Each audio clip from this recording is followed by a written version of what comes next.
ఈరోజు మన సెమీకండక్టర్లో నార్ gate use చేసుకుని యాండ్ గేట్ ఎలా చేస్తామో చూద్దాం.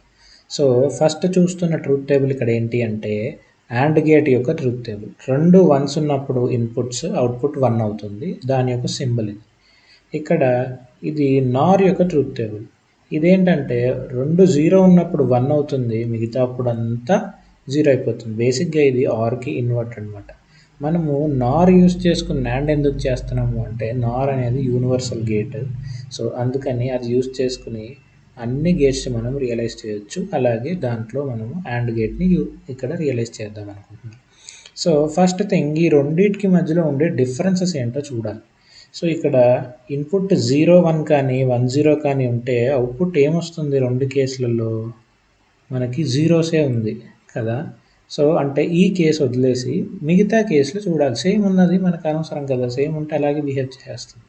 సో బేసిక్గా మన ఇన్పుట్స్ 0 ఉంటే 0 వస్తుంది యాండ్ గేట్లో, అదే నార్ గేట్లో 1 వస్తుంది. ఇక్కడ వన్స్ ఉంటే 1 వస్తుంది యాండ్ గేట్లో, ఇక్కడ వన్స్ ఉంటే 0 వస్తుంది నార్ గేట్లో. అంటే సింపుల్గా ఇన్వర్ట్ లాగా బిహేవ్ చేస్తుంది. సో మనము ఇన్పుట్స్ని ఇన్వర్ట్ చేసి ఇచ్చేస్తే అయిపోతుంది నార్ గేట్. సో ఆ ఇన్వర్ట్ చేయాలి అంటే మనం నాట్ గేట్ యూస్ చేసుకుంటాం, నార్ నుంచి క్రియేట్ చేసింది అనమాట. సో అది ఎలా ఉంటుంది? ఇక్కడ ఏ అనే ఇన్పుట్ని మనము ఇలా నాట్ గేట్కి ఇచ్చేస్తే ఇది not gate behaviour Nar use చేసుకుని. సో అలా అనమాట. సో ఇది నేను ఇలా ఇచ్చేస్తే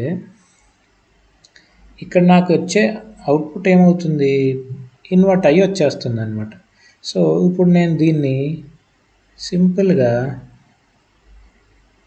ఒక నార్కి ఇచ్చేస్తే ఇక్కడ నాకు వచ్చేది ఏంటంటే యాండ్ గేట్ అవుట్పుట్ అనమాట. సో ఒక కండిషన్ పెట్టి చూద్దాం.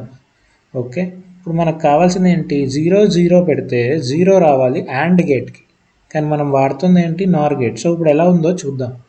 0 అండ్ 0 నేను ఇన్పుట్స్ ఇస్తే ఇక్కడికి 1 1 అయిపోయింది. ఇక్కడికి వచ్చేసరికి ఇది నాట్ కాబట్టి. సో 1 1 మనము నార్కి ఇస్తే ఏమవుతుంది? 0 వస్తుంది. సో మనం 0 0 ఇన్పుట్స్ ఇస్తే వచ్చిన అవుట్పుట్ ఏంటి? 0. అదే కదా మన నాండ్. అంతే, సారీ, అదే కదా మన and. That's it. Thank you.